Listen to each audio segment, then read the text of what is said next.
Hey guys, happy Sunday. Welcome back to Speaking 360. It is no exaggeration today that I think today's message is terrific. The quote today is terrific. You're going to love it. Susan texted it to me this morning. I was in the office early and she was up and on Instagram and she found this quote on an Instagram and sent it to me. I thought, oh my goodness, that's perfect for today's Speaking 360 message. So what are we going to be talking about? Well, I think it can best be answered by asking this question. How do you get world-class results as a speaker? If you're interested in following these videos on Speaking 360, this is probably something that's of interest to you.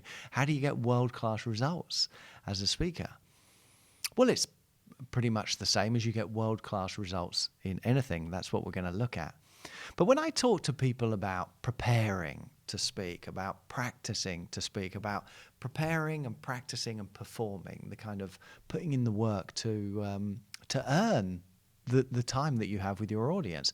Many people say, well, I don't really like practicing. I much prefer speaking live in front of an audience. I come alive when I'm in front of an audience. I prefer speaking in front of real people rather than practicing in front of a video camera, in front of a mirror, or just on my own or out loud in the car, whatever it may be. And I'm sure they're right. I'm sure they do prefer speaking live in front of an audience. You probably prefer speaking live in front of an audience. In fact, most professionals would prefer speaking live in front of an audience, wouldn't they, rather than training? It's the same with tennis, it's the same with golf, it's the same with soccer, American football. Any professional is going to prefer doing it for real, on the day of the show in front of an audience in a tournament than they are practicing on their own. But I'm pretty sure they wouldn't be there if they didn't put in the practice.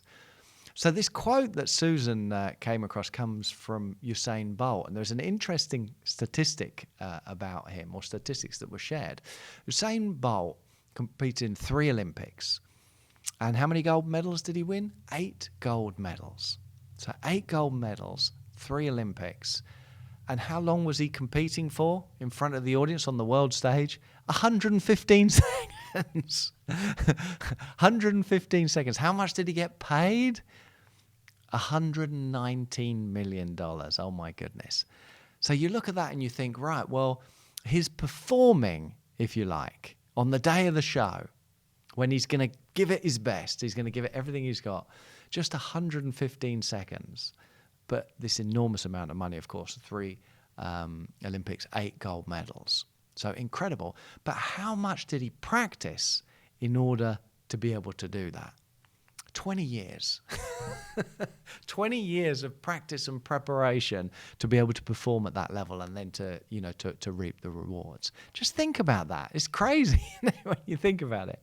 Does he prefer the 115 seconds on the world stage? Of course he does. But if he hadn't put in the 20 years of preparation, then he certainly wouldn't be there, would he? And it's the same for every other profession. Roger Federer, I'm sure, loves playing centre court at Wimbledon. But if he didn't hit 10, 100, 1,000, 10,000 times more balls in practice than he ever does in front of an audience for prize money on TV around the world to maybe, who knows, 250 million people maybe. If he didn't hit 10,000 times more balls in practice, he'd never be there. See, the bottom line is this. Anyone can do their best on the day of the show. You can do your best on the day of the show. We all can do our best. We all can bring our A game and do the very best we can when the stakes are high. But if you haven't put the practice in, your best just isn't good enough. You have to put in the work, don't you? With speaking, it's no different. It's the same with musical instruments. It's the same with any profession that you're going to get paid for, and speaking is no different. So I think it's the work you do, thinking about your message, treasuring the audience's time, that makes all the difference. And if you don't do it, frankly, I don't think you deserve the audience's attention. You don't deserve to be there in front of them on the day of the show. You're wasting their time. But if you put in the effort to make the very best use of it you possibly can, then I think you do deserve to be there. Dave Brooks said, I love this, let no one out-prepare you. He was the Toastmasters World Champion. Let no one out-prepare you. I love that. You will not out-prepare me. I will out-prepare you. Bill Gove said, you'd be surprised how hard I work to make it look this easy. John Maxwell says, remember, it only looks easy. It's not actually easy. It only looks easy. You'd be surprised how hard I work to make it look this easy. Isn't that great? I love that. you'd be surprised how hard it works. Because people will come up to him and say, well, you make it look so easy. And he's like, well, you'd be surprised how hard I work to make it look that easy. Love it. What else? Michelangelo, if people only knew how hard I worked to achieve my mastery, it wouldn't seem so wonderful at all. All of these quotes, I know you've seen them before. You've probably been using them and sharing them. Aren't they applicable to what we're talking about? This is not rocket science. Anyone can do this if you're prepared to do what it takes. When you see someone else, John Maxwell, Les Brown, whoever, pick your favorite speaker, when you see them performing in the sweet spot, in the zone, doing what they love and they've been doing for a long time, they've put in the work to be there. You can do that too if you're prepared to do what they've done to get there. So if you want, go back to what we said at the beginning, do you want world-class results as a speaker? Then you need to have a world-class training program. This is not peculiar to speaking. This is everything. If you want world-class results in anything, then you have to have a world-class training program. You have to put in the work. But if you enjoy it, if you love what you do, is it really work? I don't know. I think there's a great case for you can play at it. It can be play. Well, you think about it, you can speak already, most of you. You can make noises with your mouth. What we're talking about is experimenting to the point where you can do it very effectively and you can be of help to the people that you're speaking to. It's not rocket science, is it? Now, if you can enjoy that process, then it's not work really, it's play, isn't it?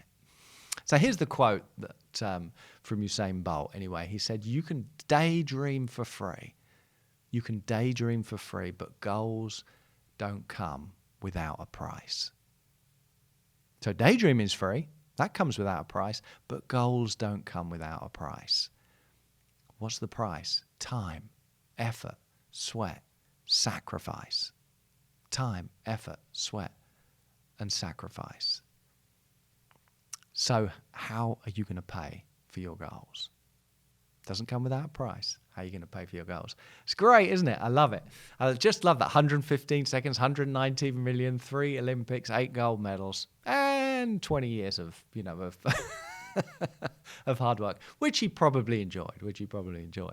So that's it for this week. I hope you found this helpful. I hope you found this inspiring. Basically, good news and bad news. It's not going to happen by accident. It's not going to happen by magic. It's not going to happen by luck. Someone's not just going to wave their magic wand and make you a great speaker. That's the bad news. The good news is if you move through a process of growth and keep developing your speaking, you'll get better and better and better. And even if you're not good enough now to be paid what you want to be paid, if you keep growing, the time will come when you are good enough. But you need to keep growing. You need to keep getting better. That's it for this week.